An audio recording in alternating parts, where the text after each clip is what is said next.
Ya buat saya simpel aja teman-teman. Kalau Anda benar-benar nggak bisa bayar cicilan, balikin aja mobilnya. Selesai. Paling diambil sama perusahaan leasing. Betul nggak?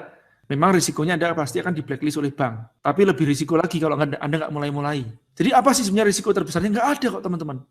Masih, malu dong Masih. Anda nggak perlu malu. Wong Anda berurusan dengan institusi. Ya, kalau Anda berurusan sama institusi, ya kan agunannya adalah mobil tersebut sendiri. Jadi diambil, tinggal diambil aja. Baik ya, sekali lagi daripada Anda mati penasaran nggak pernah nyoba. Nah, saya lanjutkan. Apa yang terjadi? Ternyata tidak hanya seseorang yang mau menyewa 6 bulan, tapi ada juga orang yang mau memberikan mobilnya untuk disewakan. Jadi, Mas, ya aku punya mobil ini, Mas. Boleh nggak ini bantuin aku untuk cari penyewanya? Oh, boleh Ibu, saya catat duluan Ibu ya. Saya datangin duluan. Dia data. Nah, tentu aja setelah data, menunggu ada penyewa baru dia sewakan dan dia mendapatkan selisihnya dari situ. Nah, selisih dari mobil penyewaan mobil tersebut, contohnya misalkan selisihnya adalah 500.000 per satu mobil, itu dia tinggal dikalikan 6 ya, 500.000 kalikan 6 cukup untuk menyicil mobil yang dia ambil DP-nya 18 juta tadi itu ya. Nah, jadi artinya apa? Anda bisa menggunakan rasio 6 mobilnya orang lain, 1 mobil Anda, gitu ya. Nah, benar juga dalam waktu 1 tahun lebih ya, kawan ini bisa memiliki hampir 10 mobil. Baik, saya lanjutkan. Jadi, teman-teman, ini adalah semua contoh praktis kasus di lapangan.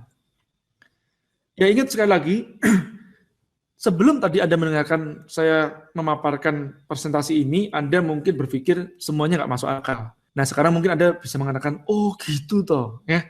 Jadi ingat ya, apa yang tidak masuk akal itu sebetulnya akal Anda yang belum masuk.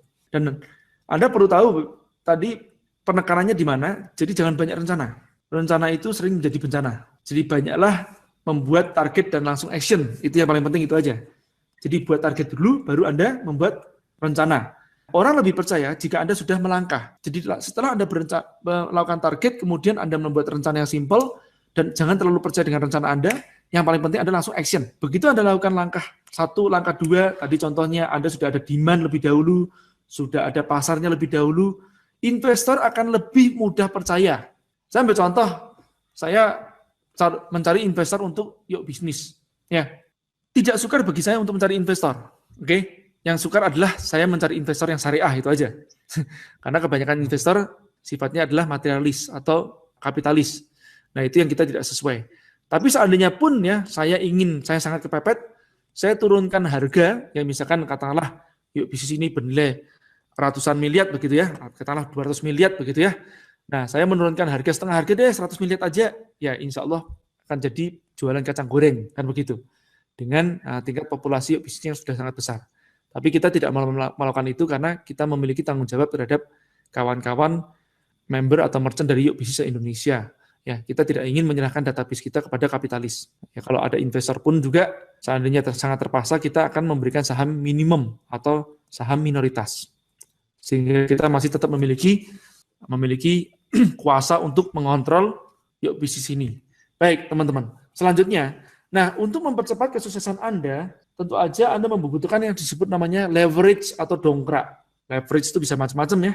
Baik people leverage, ya, juga financial leverage, itu adalah juga leverage atau dongkrak.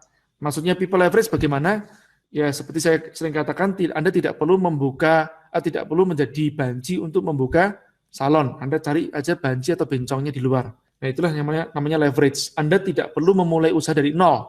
Anda bisa memulai usaha dari 5, dari 5,5, jadi 10,5, dari 100,5 juga boleh. Ya, tidak harus dari nol. Ya, dan Anda juga tidak harus memiliki semuanya sendiri, tidak harus urut bisnisnya. Ya, kembali lagi seperti itu. Nah, seringkali apa yang menjadi penghambat adalah selain ketakutan kita adalah keserakahan kita.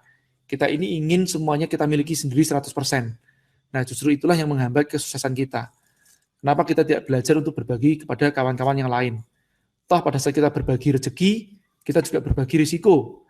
Berbagi risiko juga kita berbagi doa. Kalau usaha kita itu kita miliki sendiri, yang mendoakan kita sendiri. Kalau usaha itu dimiliki oleh bersama, yang mendoakan juga banyak orang. Betul? Nah, kalau kita invest sendirian, kita yang doain sendirian.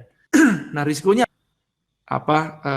konsisten tapi tanpa strategi, gitu ya. Nah, itu salah besar.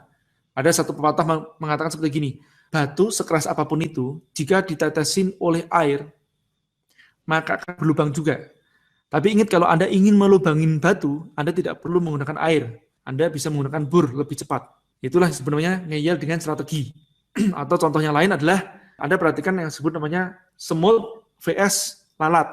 Lalat itu kalau melihat cahaya, ya, jadi ada cermin begini, ini cermin, kemudian ada cahaya di luar, dia akan cenderung keluar kan, dan dia akan menabrak jendela tersebut, ya, cermin kaca tersebut, ya, berulang-ulang, dan dia tidak bisa keluar.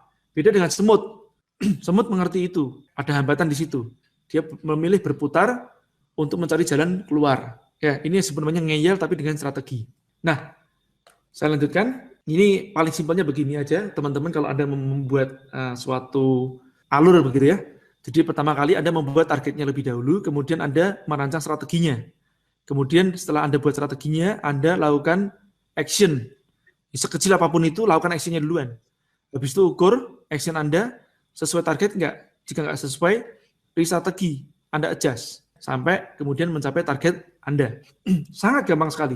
Jadi rumus sukses itu enggak susah. Oke. Nah, yang terakhir sebelum penutup ya. Jadi ingat teman-teman, the power of kepepet itu juga ada dosisnya. Jangan Anda mepetin diri Anda di luar atau di lebih daripada batas dosis Anda, kemampuan Anda. Saya ambil contoh, ini dikatakan juga oleh Anthony Robbins ya, mind is like a muscle. Jadi otak kita itu seperti kayak otot kita. Otot dilatih untuk membesar, dilatih dengan namanya beban, betul? Atau barbel. Otak pun juga begitu, dilatih dengan beban pikiran atau beban masalah, bukan begitu ya. Kalau ditambah lagi, hati pun juga begitu. Hati dilatih dengan disakiti, dengan kehilangan, begitu ya. Jangan termeh-meh. Nah, cuman ini semuanya harus ada dosisnya. Jangan Anda mengatakan seperti gini. Ini yang seringkali Anda mendengar di motivator-motivator melakukan motivasi yang seperti gini. Jika dia bisa, aku harus bisa juga, kan begitu. Enggak salah. Cuman Anda harus ngecek duluan, dianya itu siapa gitu loh. Anda serupa begini loh bayangannya teman-teman. Anda melihat Adirai dengan badannya yang berotot seperti gitu. Dia mengangkat barbel yang mungkin lah katakanlah beratnya adalah 100 kilo begitu ya. Dan kemudian Anda mengatakan begini, jika dia bisa, maka juga aku harus bisa. Ya benar, insya Allah Anda bisa, tapi nggak sekarang gitu loh. Dan Anda paksakan barbel yang 100 kilo itu Anda angkat. Adirai yang angkat dengan sangat masih merasa enteng gitu ya. Anda angkat, ya keseleo Anda. Ya, terkilir, patah tulang Anda. Nah, ini yang saya katakan Anda overdosis. Jangan membandingkan kesuksesan orang lain dengan diri kita. Ya, yang disebut sukses itu bukan lihat dari hasilnya orang lain. Lihatlah dari hasil kita. Kalau Anda boleh mengatakan, kalau dia bisa, aku pun juga bisa. Tapi dianya Anda harus tahu. Contoh misalkan Anda melihat seorang seperti Habibie, yang maaf ya tunadaksa begitu ya. Habibie ini tunadaksa, tidak bisa bergerak, menggerakkan kaki dan tangannya, badannya juga iya. Tapi dia bisa sukses menjadi internet marketer yang punya penghasilan ribuan dolar per bulan. Nah, Anda boleh mengatakan begini, kalau dia bisa, aku pun bisa, itu masih boleh. Tapi jangan membandingkan orang yang di luar ukuran Anda, begitu loh. Paham ya? Jadi nanti Anda stres sendiri. Itu sebenarnya overdosis. Oke, nah ini ada satu ilustrasi film yang sangat bagus nih teman-teman. Mudah-mudahan Anda bisa mendengarkan.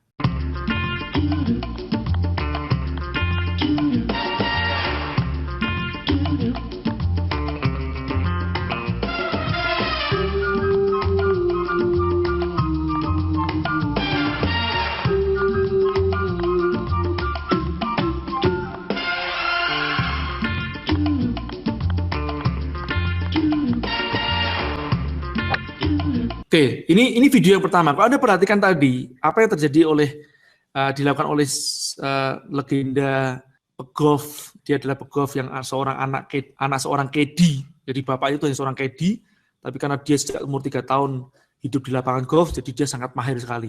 Jadinya seperti itu. Anda perhatikan ya, itu kalau Anda pemain golf, mesti Anda akan mengerti. Hal yang seperti itu sangat susah banget. Jadi jangankan Anda mukul bola golf yang biasa gitu ya, yang seperti tadi itu ya.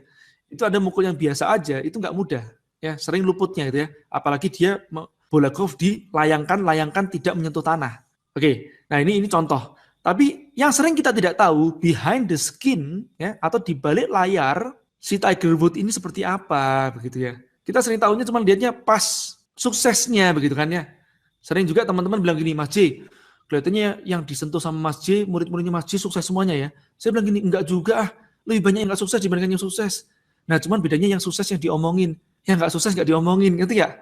Sama juga, Mas J kok kelihatannya kok bisnisnya enak banget ya, buka langsung laris terus ya, gundulmu saya bilang gitu. Nah, enakmu ya, siapa yang bilang seperti itu? Kita sudah berdarah-darah sebelumnya, banyak kali berdarahnya dibandingkan yang tidak. Nah, inilah behind the skin dari pembuatan film Tiger Wood tadi.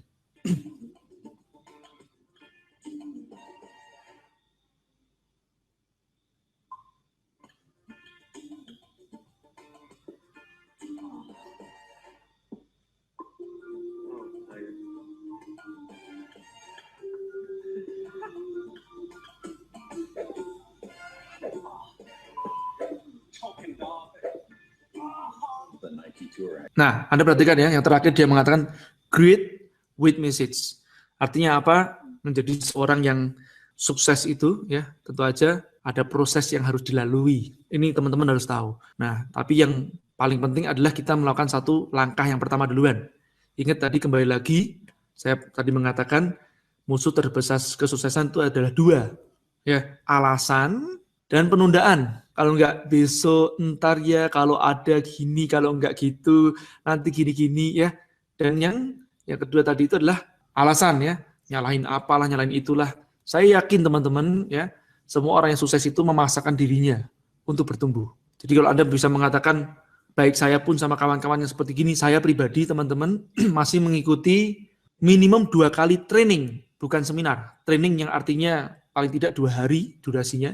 Training yang saya ikutin rata-rata 1 tahun 2 kali minimum. Dan itu semuanya berbayar dan tidak murah. Ya, rata-rata di atas 4-5 juta per kali training. Nah, jadi apa yang saya lakukan sejak awal dulu tahun 2000-an, meskipun saya di Batam, saya mengikuti training-training yang di Jakarta. Karena di Batam Anda bisa tahu sendiri, jarang ada training-training seperti di Jakarta. Ya, apalagi di Jakarta pun juga pada saat itu masih jarang sekali.